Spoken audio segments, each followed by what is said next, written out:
Hey guys, it's me Deanna and welcome back to my channel. In today's video, I will be giving you guys tips on how I survived my junior year and tips on how you guys can survive your junior year, things I wish I knew before I entered my junior year so that you upcoming sophomores can have a head start, or incoming juniors and even the freshmen, because honestly, I wish I knew this stuff my freshman year so I had a head start.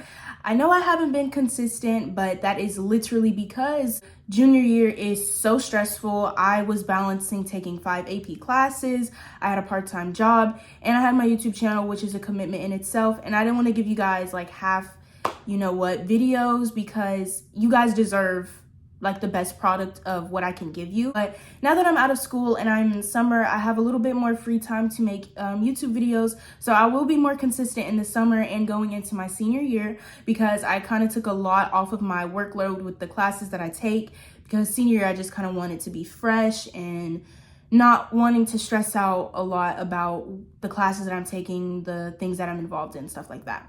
But that's enough of the yap. I am going to tell you guys tips and tricks on how you can survive your junior year. And yeah, let's get started. Okay, so the first tip that I have is to start your college list. I did go on a tour during my junior year for one of the top colleges on my list, which was Howard University. You can see it right there.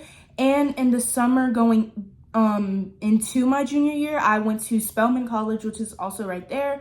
And I also, because my brother's a senior, I went on a few college tours with him just to get an idea of what type of campus I wanted to be on.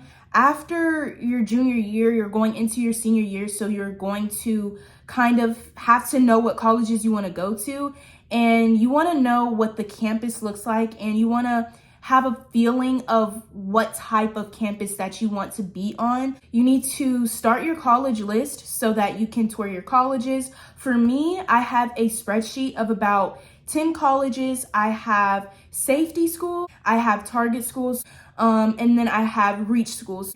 And then my target schools are schools that are out of state, but I still would want to go to. My target schools are actually Howard and Spelman, the two schools that I have already toured.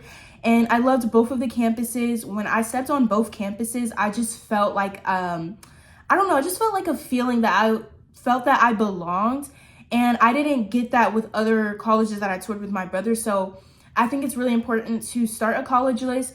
On my spreadsheet, I have the GPA average or requirement that is for all of the schools. It just takes a simple Google search for you to look up, like, what is the GPA of this college? You want to check the weighted and unweighted GPA. I put the SAT and ACT score average or requirement so that I can be striving for those numbers and above them, so I can ensure a spot in the school. So those were just some categories that I put. I put a spreadsheet of about 10 schools, and I put all that so that junior year, which is the most important year and the year that colleges will be looking most on your application, you can get that SAT score, you can get that GPA up, you can take those AP classes that they allow. But yeah, start your colleges list. I'm glad that I started mine. I started mine the end of sophomore year, or maybe the second semester of sophomore year, because I kind of already knew where I wanted to go since I was a freshman. So you want to make sure you have that down. Next, I have SAT prep. Now, I know that a lot of colleges are test optional nowadays, but your SAT can really help you, especially if you have a lower GPA for the school that you want to go to. If you do really well on your SAT, you could probably get into the college that you want to go to regardless. And there's always SATs, even ones that your school probably doesn't pay for, because there's like an SAT for College Board. Like, I feel like every 3 months. I know there's one in August, and I think there's one in November maybe. All you have to do is look up College Board's dates for SAT exams, and you want to start taking those as soon as possible. If you're a freshman watching this, you want to take it freshman year, you want to take the SAT as many times as possible, because one, there's no limit. So if there's no limit, you want to keep doing your best until you can get that score that you need for the college you want to get into. And you want to get a feel of what the SAT is like. It's a time test, so it's kind of a lot of pressure. At least for me, I get test anxiety really bad on literally all exams. Like, the AP exams that I took this May were very scary, and I was very stressed out. But since the SAT is timed, you want to be practicing how it is timed wise. And yeah, you just want to take that SAT prep. I know that a lot of colleges are test optional, but I feel like if you have a really good SAT score, you can stand out among the people that are doing it test optional because you kind of have a leverage over them. So I definitely recommend doing SAT prep, Khan Academy videos, the book, like the textbooks, even sometimes TikTok helps. Trust me, I've seen some videos of TikTok SAT tips and they've honestly helped me. And yeah, so SAT prep is very important. The next tip I have is to take honors and AP classes. And in that same hand, I don't recommend taking unnecessary ones. Like I said before, be taking AP classes that your college actually like will give you credit for. But you also want to boost your GPA. Your grade point average is definitely a main category that your college is going to look at. If you're taking those honors and AP classes, colleges can see that you are prepared for college. They can see that you have work ethic, especially if you're performing well in them. And like I said, in that same hand, don't try to, this goes with my next tip, which is to balance yourself. For me, I did not balance myself the best junior year. I took 5 AP classes, 2 of which were online, and then 3 of which were actually in school. I was in 2 very demanding extracurriculars, one which was yearbook, and it was deadline after deadline.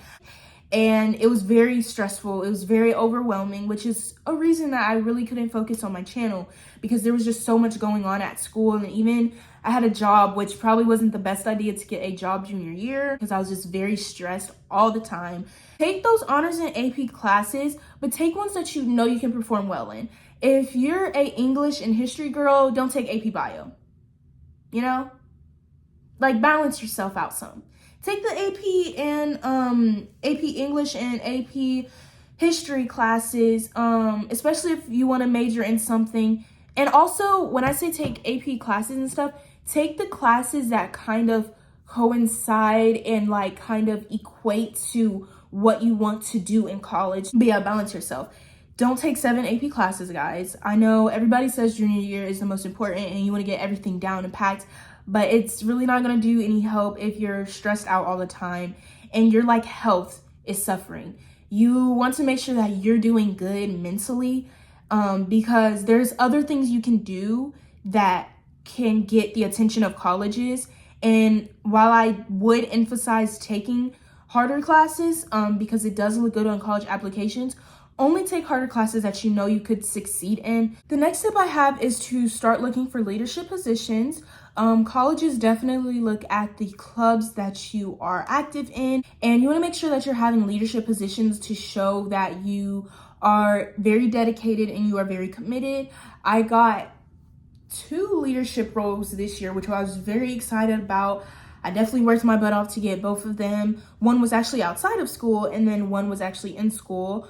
And yeah, I think joining clubs, being involved in your community, which is actually one of my other tips, to be involved in your community, because it looks really good on your college applications.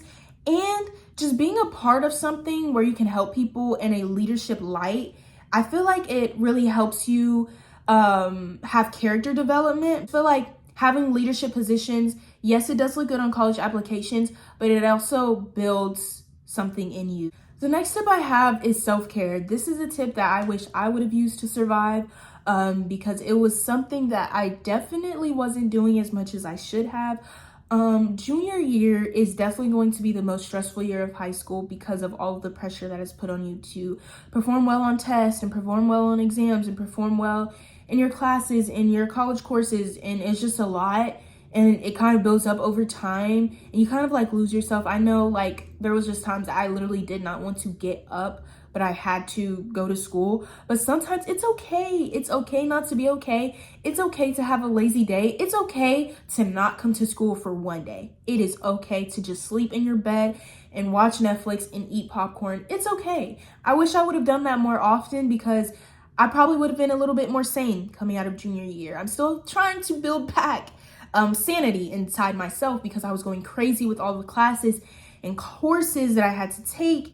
But self-care is going to be your best friend. You need to designate a day in at least every 2 weeks to just relax. Okay, so the next thing you want to do is make sure that you're having and keeping connections with your teachers for teacher recommendations as well as your counselors. For one, you should be doing this regardless because teachers put in so much work and so much effort to take care of their students and to ensure that we are successful in the future. You know, I know there's some teachers that don't do that and some teachers that may really annoy you to your last nerve and don't give you the grades that you feel like you deserve. But majority of teachers, I feel like, really their job and their role and the reason that they do it is because they really like their job and because they care about their students so much. And you want to make sure that you're keeping connections with these teachers because for colleges, majority of the colleges that I went to don't even really recommend a recommendation letter outside of school. They want a teacher recommendation letter and they want a recommendation letter from your counselor. So make sure that you are keeping connections with them so that they can give you a really good recommendation letter for colleges.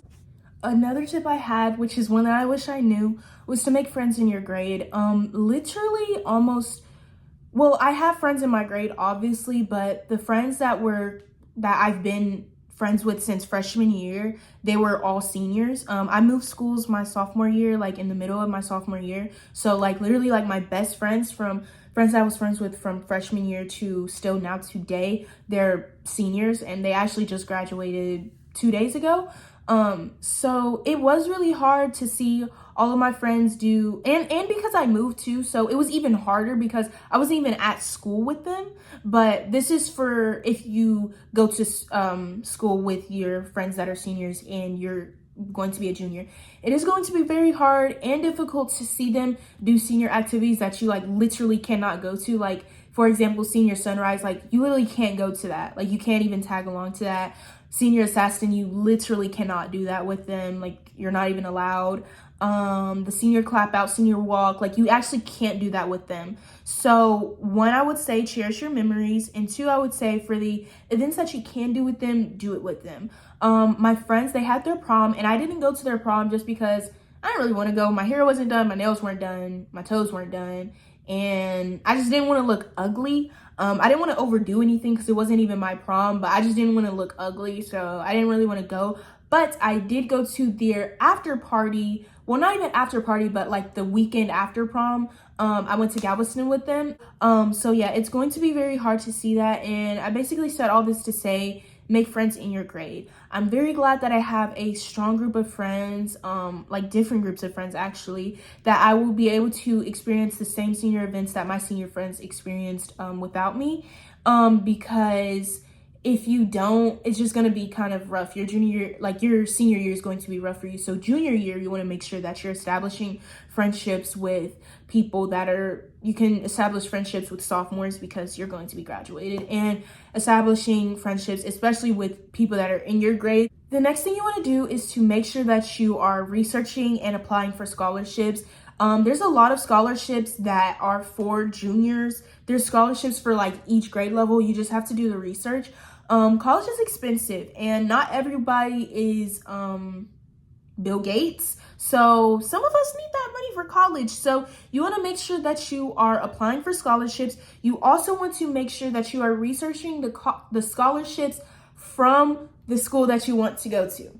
I was a handful. Does that make sense? You want to make sure that you're researching the scholarships that the school that you want to go to offers. So for example, Howard, they definitely give money. So you want to make sure that any school that you want to go to, they're going to have scholarships, but there's usually a required GPA, a required SAT score, and like an essay that you may have to write. So you want to make sure that you're hitting all those marks so that when it comes time to apply and you do hopefully get in, wishing the best of luck to all of you. But if you hopefully do get in, you can be eligible for that scholarship because college isn't cheap. Okay guys, so that is pretty much it for today's video, and I hope you guys enjoyed, and I wish you guys all a good luck in high school and especially in your junior year because trust me, you're definitely going to need it. Bye guys.